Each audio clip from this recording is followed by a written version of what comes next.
ये अफसर भी तुम्हारा है और ये लश्कर भी तुम्हारा है। सच को झूठ लिख दो, ये अखबार भी तुम्हारे है। भूल कर भी इस मुल्क की तुम बात मत करना, क्योंकि इस मुल्क को तुमने बर्बाद कर रखा है। એટલે ભારતીય જનતા પાર્ટીએ ફક્ત ને ફક્ત જૂઠી વાતો કરીને વોટ લીધેલા છે અને એક પણ કામ કર્યું નથી। મનસુખભાઈ પણ ત્યાંના જ છે અને 5 ટર્મથી 6 ટર્મથી ચૂંટાઈ છે, પણ અત્યારે પ્રજામાં બે અત્યારે અહીંયા ઉભેલા હોય તો કોઈ ઓળખે ના, કારણ કે એમણે કોઈ કામ જ નથી કર્યું। મનસુખ વસાવાને ભરૂચ જિલ્લાના લોકોની જો ફિકર હોય તો 6 ટર્મથી ચૂંટાઈને આવેલા છે તો એમણે કેટલા લોકોને રોજગાર અપાવેલો છે। અચ્છા, તમને શું લાગે છે મનસુખ વસાવાએ અહીંયા કામ કર્યું છે તમારા વિસ્તારમાં? કે મનસુખ વસાવા કામ કર્યું છે કે નથી કર્યું, પણ બદલાવ લોકો માંગે છે। હવે 100% જે રીતે લહેર તમે જોઈ રહેલા છો એ પૂરેપૂરી છેતરભાઈની લહેર છે। મનસુખ વસાવા જે આજે 6 ટર્મથી ચૂંટાઈને આવે છે, આ વખતે એ ઘેર બેસવાના છે, એમાં કોઈ શંકાને સ્થાન નથી। પરિણામોમાં કંઈક ને કંઈક નવા જૂની આવશે અને સત્તાની ઉપર ભાજપ હારવાની છે એ વાત નક્કી છે। હજુ મનસુખ વસાવા તો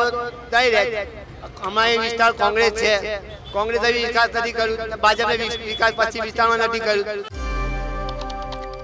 લોકસભા ચૂંટણીનો જંગ જામી ચૂક્યો છે અને કેમ્પેનિંગ પણ કેન્ડિડેટ્સ કરી રહ્યા છે। તેવામાં અમે અત્યારે પહોંચ્યા છે ભરૂચના સૈયદવાડા વિસ્તારમાં। મુસ્લિમ બહુલ વિસ્તાર છે, આપણી સાથે મુસ્લિમ યુવાનો પણ અહીંયા આગળ જોડાયા છે। આ લોકો શું વિચારી રહ્યા છે, કારણ કે કોંગ્રેસ આ વખતે ભરૂચથી મેદાનમાં નથી અને ચૈતર વસાવાને ટિકિટ આપી છે। જનતાને જ પૂછીએ કે કોણ ચાલશે, ચૈતર વસાવા કે મનસુખ વસાવા? ચેતરભાઈ જ ચાલે। અચ્છા, કેમ ચૈતરભાઈ ચાલે? એનું કારણ એક છે કે 30 વર્ષથી ભારતીય જનતા પાર્ટીનું શાસન છે, લોકસભા, વિધાનસભા, નગરપાલિકા દરેક જગ્યાએ, પરંતુ એમણે એક પણ કામ કર્યું નથી જનતાનું।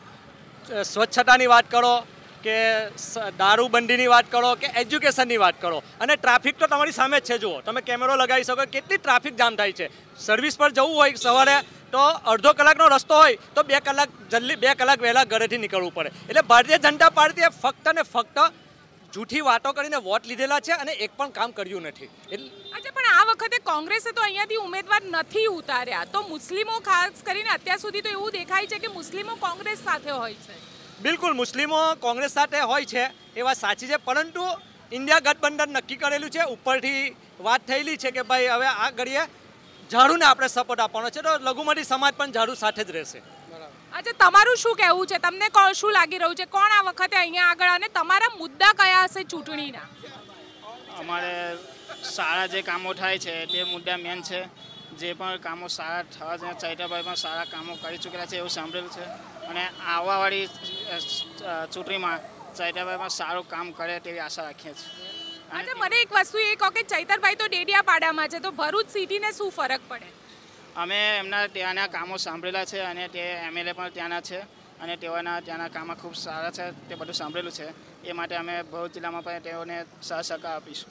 અચ્છા, તમારું શું કહેવું છે? મનસુખભાઈ પણ ત્યાંના જ છે અને 5 ટર્મથી 6 ટર્મથી ચૂંટાઈ છે, પણ અત્યારે પ્રજામાં બે અત્યારે અહીંયા ઉભેલા હોય તો કોઈ ઓળખે ના, કારણ કે એમણે કોઈ કામ જ નથી કર્યું। અને ચેતરભાઈ તો એક જ એમાં ઇલેક્શન જીતેલા છે અને એક ટર્મમાં જીતીને આખું ભરૂચ જિલ્લો ઓળખે છે। એટલે 100% એ ભલે ત્યાંના છે, એ ભરૂચ શહેરમાં પણ ઓફિસ ખોલવાના છે અને ભરૂચ શહેરમાં પણ જે 30 વર્ષથી કામો થયા નથી, રોડ જે બેઝિક સમસ્યા છે કે ભાઈ રોડ, રસ્તા, પાણી, લાઇટ, નાની નાની ને એજ્યુકેશનની વાત કરીએ તો એજ્યુકેશનમાં ગુજરાત 7મા 8મા ધોરણમાં બાળક ભણતો હોય ગુજરાતી મીડિયમમાં તો એને ગુજરાતી લખતા વાંચતા નથી આવડતું। એનું કારણ એક જ છે કે ગુજરાતી સ્કૂલો બંધ થઈ રહેલી છે, ત્યાં ટીચરો નથી। એ તો બધું રાજ્ય સરકારમાં આવે ને, એમાં કેન્દ્ર સરકારને ને આ તો પ્રધાનમંત્રી મોદી માટેની ચૂંટણી છે। બધું સેમ જ લાગે ને, કેન્દ્ર સરકાર હોય ગમે તે, એજ્યુકેશન તો દેશ માટે છે। જે દેશનું એજ્યુકેશન સારું હોય એ દેશ તરક્કી કરી શકે છે। તો એ તો સમજી શકે છે કે ભાઈ એજ્યુકેશનમાં સ્કૂલો બંધ થઈ રહેલી છે, 5-6 હજારથી વધુ સ્કૂલો બંધ થઈ ચૂકેલી છે। અને ભરૂચની વાત કરો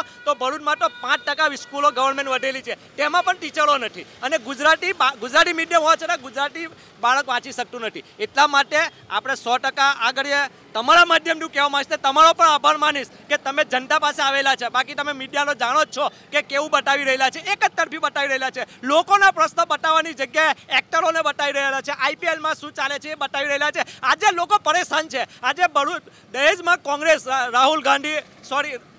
રાજીવ ગાંધી અને અમન મોહમ્મદ પટેલ જે ફેક્ટરીઓ લાવેલા હતા દહેજમાં, વિકસિત કરેલી હતી, જે ભરૂચ જિલ્લાના લોકોને રોજગાર મળે, પરંતુ આજે 80% રોજગાર ભરૂચ જિલ્લાને નથી મળતો, બહારના વ્યક્તિને મળે છે। તો એ રોજગાર પણ છીનવી રહેલું। જો મનસુખ વસાવાને ભરૂચ જિલ્લાના લોકોની જો ફિકર હોય તો 6 ટર્મથી ચૂંટાઈને આવેલા છે તો એમણે કેટલા લોકોને રોજગાર અપાવેલો છે બતાવે મને। અને દારૂબંધીની વાત કરીએ, ઘણા મુદ્દાઓ છે. દારૂબંધી, દારૂ તો એવું મળે છે ગરીબ વિસ્તારમાં કે લોકો દારૂ પીને, દારૂબંધી છે છતાં મળે છે અને એવી કક્ષાનું મળે છે કે દારૂ પીને લોકો મરી રહેલા છે. તો એની જવાબદારી શું છે? 6 ટર્મથી 30 વર્ષથી ચૂંટાતા હોય તો એક કામ કર્યું હોય તો પણ આજે ભરૂચ જિલ્લાની તમે હાલત જોઈ શકો છો. ટ્રાફિકની વાત કરો, અહમદ મોહમ્મદ પટેલ સાહેબે 400 કરોડ રૂપિયાના ખર્ચે કેબલ બ્રિજ મંજૂર કર્યા ટ્રાફિકના કારણે. એક બ્રિજ પણ એ બનાવી શક્યા નથી 30 વર્ષમાં. આજે અચ્છા, તમારું શું કહેવું છે? તમે કયા મુદ્દાને ધ્યાનમાં રાખીને આ વખતે વોટ આપશો? અમે બેરોજગારી, પૂરા હિન્દુસ્તાનની અંદર, ઇન્ડિયાની અંદર એટલી બેરોજગારી છે,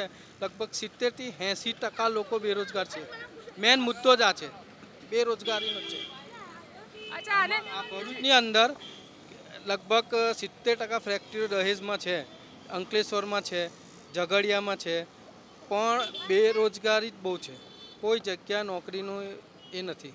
તમે બીજી વાત કરો, સ્વચ્છતાની વાત કરે છે ને, જોઈ લો તમારી સામે જ છે. અચ્છા, આ દ્રશ્ય તમે આ સ્વચ્છતા, એની ઉપર ટેક્સ લેવામાં આવે છે.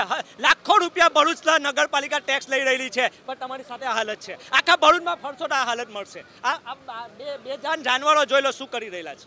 એટલે આ લોકો ફક્ત છે ને એ વાતો કરે છે, ભાઈને ભાઈથી લડાવવાનું કામ કરે છે. ચૂંટણીના ટાઈમ પર એમને કોઈ કામ કરવું નથી. ફક્ત ને ફક્ત નગરપાલિકામાં જશો અથવા કોઈ પણ ગવર્મેન્ટ શાખામાં જો નાનું કામ કરવું હોય તો આજે ભ્રષ્ટાચાર થાય છે. બિલકુલ, તમારું શું કહેવું છે? મેડમ, જો વિકાસના મુદ્દા પર આ લોકો જો ઇલેક્શન લડે ને મેડમ, તો કદાચ મનસુખ સાહેબની ડિપોઝિટ કબજે થઈ જાય. જો 30 વર્ષનું એમનું એવરેજ બતાવી દે કે આટલા વિસ્તારમાં, આટલા ગામોમાં, આટલા શહેરમાં આ કામ કરેલા છે. આજે ભરૂચનો હાટસમા વિસ્તાર છે, જ્યાં બી તમે જોઈ શકો છો કે જે અહીંયા ટ્રાફિકમાં, એટલે કોઈને ઇમરજન્સી જવું હોય, કોઈ હોસ્પિટાલિટી, તો કદાચ મને નથી લાગતું કે પહોંચી શકે રસ્તા પર. રસ્તો આ છેલ્લા 30 વર્ષથી કોઈ પણ ડેવલપ થયેલો નથી. ભરૂચની વાત કરું છું, ગામડાની તો બહુ દૂરની વાત છે. મેં સ્ટેશન રોડની વાત કરું છું. તમે સ્ટેશનથી બાયપાસ સુધીનો રસ્તો છે, ના ડિવાઈડર છે કે ના રસ્તો છે કે રસ્તાને પહોળો કરવામાં આવ્યો છે. ના નારિયેલ ફોડે છે લોકો, મુહૂર્ત કાઢે છે કે આ ભાઈ આટલા 1000 કરોડ, એ તો તમને ખબર છે કે ફિગરમાં તે લોકો માસ્ટર માઇન્ડ છે કે આટલા 1000 કરોડ કહેવામાં કંઈ વાંધો નથી, પણ આજ સુધી ફાળવેલા બી નથી કે ના એના આપણે ટેન્ડરિંગ થયેલું છે, કોઈને ખબર નથી. આપણે 5 બત્તીથી શક્તિનાથવાળો રોડ બ્લોકનું આજે કાઉન્સિલર છે, સિનિયર કાઉન્સિલર, એમને ખબર છે કે કેટલા 1000 કરોડ રૂપિયા થઈ આ લોકોએ વાપરવાના હતા. હજુ સુધી કોઈ કામ થયું નથી. જો વિકાસના મુદ્દા પર આ લોકો જો ઇલેક્શન લડે તો મને વિશ્વાસ છે ભરૂચની જનતા નહીં, ભારતની જનતા એમને કાયમ માટે ફેંકી દે. એ લોકો વિપક્ષના લાયક બી નહીં રહે. આટલી ખરાબ પરિસ્થિતિ છે આજે. मुद्दे हैं जिसको नजर में रख के वोट डालोगे आप? वो बुद्धि अपनी नहीं है बेटा, वो बुद्धि अपनी नहीं है. इस बार चेतर भाई चलेंगे यहाँ पे, चेतर भाई आएंगे क्योंकि ये पश्चिम विस्तार में कोई विकास का काम हुआ ही नहीं है. इसे एक ही बार ये चेतर भाई चलेंगे यहाँ पे आप वाले ये चाहेंगे. ये टाइम पे माहौल अभी आपका ही चल रहा है इधर पे. કાકા, શું લાગે છે આ વખતે કોણ જીતશે? ભરૂચ લોકસભાની સીટ પર તો ચેતરભાઈ જીતશે. અચ્છા, કયા મુદ્દા એવા છે તમને કેમ લાગે છે કે ચૈતરભાઈ જ જીતશે? એક તો આ વખતની ચૂંટણી બંધારણને લઈને છે કે બંધારણ બદલવાની જે નીતિ છે અમની, એ નીતિને લોકો હવે સ્વીકારે નહીં, એને લઈને પણ જીતશે.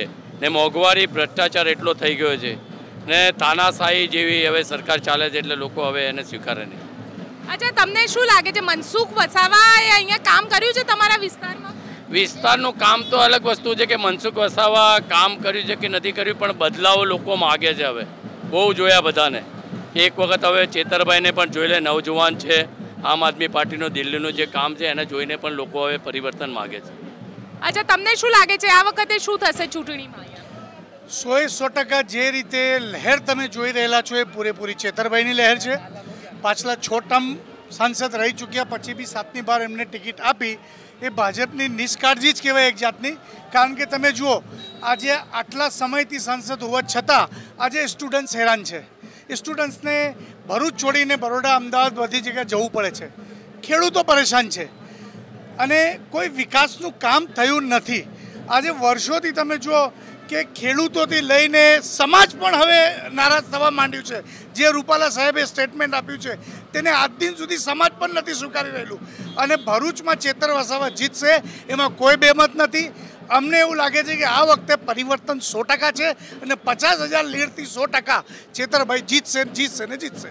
અચ્છા, તમને શું તમારા માટે ચૂંટણીના મુદ્દા કયા હશે આ વખતે? અમારા માટે ચૂંટણીના મુદ્દા છે, એક તો પહેલાં વિકાસ થયો નથી, અને ચેતરભાઈ એક એવા નીડર ઉમેદવાર છે કે જે અમને આશા છે કે પૂરેપૂરા આ વિસ્તાર માટે કે ભરૂચના વિકાસ માટે પૂરેપૂરા કામ કરશે. અને મનસુખ વસાવા જે આજે 6 ટર્મ્સથી ચૂંટાઈને આવે છે પણ આવા વિસ્તારમાં કોઈ દિવસે આવ્યા નથી અને કોઈ વિકાસનું કામ થયું નથી. એના કારણે આ વખતે એ ઘેર બેસવાના છે, એમાં કોઈ શંકાને સ્થાન નથી. કારણ કે લોકો પરિવર્તન ચાહી રહેલા છે. આખા દેશમાં લોકો ભાજપની તાનાશાહીથી કંટાળેલા છે. એટલે આ વખતે 100% પરિણામોમાં કંઈક ને કંઈક નવા જૂની આવશે અને સત્તાની ઉપર ભાજપ હારવાની છે એ વાત નક્કી છે. અચ્છા, તમને લાગે છે કે મુસ્લિમો વોટ આપશે? હા, 100% મુસ્લિમો વોટ આપશે. આ વખતે ચેતરભાઈ એવા એક ઉમેદવાર છે, નીડર છે, નિષ્ઠાવાન છે અને 3 મહિના જેલમાં જઈને આવેલા છે તો પણ હિંમત હારેલા નથી. એટલે મુસલમાનો પણ એમને આ વખતે 100% મતદાન કરશે. અચ્છા, મતદાન કરશે, પરંતુ સવાલ અહીંયા એ પણ ઊભો થાય છે ને કે છેલ્લા 27 વર્ષથી ભાજપની સરકાર છે. ભાજપની સરકારની અંદર અને ચૂંટણી પ્રધાનમંત્રી માટેની છે. નરેન્દ્ર મોદીને જીતાડવા માટે વોટ આપશો કે પછી મનસુખ વસાવાને હરાવવા માટે? અમે બંનેને હરાવવા માટે આપીશું. કારણ કે મોદી સાહેબ બી આજે પહેલા ફેઝનું જે પરિણામ જોઈ રહેલા છે એના માટે એમણે સ્ટેટમેન્ટ બદલી નાખ્યા છે અને મંગલસૂત્ર અને મુસ્લિમ ઉપર આવી ગયેલા છે. એટલે આ વખતે 100% એ વડાપ્રધાન તરીકે પણ ઘેર બેસવાના છે. બિલકુલ, બીજા અન્ય મુસ્લિમો પણ છે, તેમની સાથે પણ વાત કરીએ. આપને શું લાગે છે આ વખતે ચૂંટણીનો તમારા માટે મુદ્દો શું છે? અમારા માટે કંઈ નથી. જે કોમની માટે કરે, બધી પબ્લિક માટે કરે તે અમને મુદ્દો છે કે જેનું બધે મળી જુલીને કામ કરે જોઈએ એ હિસાબે આવવું જોઈએ. કોઈ નવી પાર્ટી બદલાશે તો બધું કંઈ ને કંઈ થવાનું જ છે. બિલકુલ, પાર્ટી બદલાશે તો કંઈક નવું થશે. અને અન્ય પણ ઘણા મુસ્લિમો અહીંયા આગળ છે. ચાચાને પૂછે, ચાચા આ વખતે મુદ્દો કયો છે તમારા માટે ચૂંટણીનો? અમારો મુદ્દો છે વિકાસ માટે. આ પશ્ચિમ વિસ્તારની અંદર વિકાસ જ નથી થતું. આ પશ્ચિમ વિસ્તારમાં તમે જોઈ લો, એકલી ટ્રાફિકનો મસલો છે, બધું બહુ મસલા છે અહીં. હવે તમે જોઈ લો, ટ્રાફિક ખાલી કેમેરામાં આવીને તમે મહમ્મદપુરાથી લઈને દાલ તરીકે એકલો ટ્રાફિકનો ઝંઝટ છે. કશું જ પશ્ચિમ વિસ્તારમાં વિકાસ નથી, ના રોજગાર છે ના કંઈ છે, બધું આવું જ ચાલે છે. અચ્છા, તો તમને લાગે છે કે મનસુખ વસાવા જે છે એમને કામ કર્યું છે તમારા વિસ્તારમાં કે નથી કર્યું? હજુ મનસુખ વસાવા તો થઈ રહે. અમારા વિસ્તાર કોંગ્રેસ છે, કોંગ્રેસે વિકાસ નથી કર્યું. ભાજપને વિકાસ પશ્ચિમ વિસ્તારમાં નથી કર્યું, કોઈ વિકાસ નથી. કોંગ્રેસે તો પણ પોતાનો કેન્ડિડેટ જ આ વખતે ઊભો નથી રાખ્યો. હવે એમાં અમે શું કરી શકીએ છીએ, બોલો? ચૈતર વસાવા છે તો ચૈતર વસાવાને ગઠબંધનમાં વોટ આપશો? જી જી જી, ઇન્શાઅલ્લાહ. અચ્છા, આપશે વોટ. બીજા પણ અન્ય લોકો છે અહીંયા આગળ. આ એક નાની હોટલ છે ભરૂચની, એમની સાથે વાત કરીએ આપણે. ભૈયા, क्या लग रहा है આ વખતે કોને વોટ આપશો? ચૂંટણીના મુદ્દા કોના છે? आपको दिखाई नहीं दे रहा है, लेकिन ये तो बताइए कि इस बार चुनाव में आपके लिए मुद्दे कौन से होंगे? चलिए, मालूम नहीं है इनको. बिल्कुल, देखिए शेर कहवा मांगे थे, बोलिए. ये अफसर भी तुम्हारा है और ये लश्कर भी तुम्हारा है. सच को झूठ लिख दो, ये अखबार भी तुम्हारा है. भूल कर भी इस मुल्क की तुम बात मत करना, क्योंकि इस मुल्क को तुमने बर्बाद कर रखा है. मैडम, બિલકુલ, અહીંયા આગળ મુલ્કને બરબાદ કરવાની વાત પણ કરી રહ્યા છે. પણ તમારા માટે ચૂંટણીના મુદ્દા આ વખતે એવા છે મેડમ કે કંઈ પરિવર્તન આવવું જોઈએ. નાના મોટા લોકો પરેશાન છે, વેપારીથી લઈને દુકાનદાર લઈને. રોડનો મસલો છે, પાણીનો મસલો છે, हर आदमी परेशान हो चुका है मैडम. कुछ परिवर्तन लाना मांगता है, कुछ विकास चाहिए अपनों को. ऐसा नहीं चाहते. केतर भाई वसावा है, एक नया एक दौर लेके आएंगे और इंशाल्लाह ये वक्त विजय पाएंगे. મનસુખભાઈ જેવું જ થયું તો શું કરશો પછી? એ માલિક છે, માલિકની બી કોઈ નામ છે કે નહીં? માલિક બી કોઈ નામ છે, માલિક સાથ આપશે, પબ્લિક તો છે જ.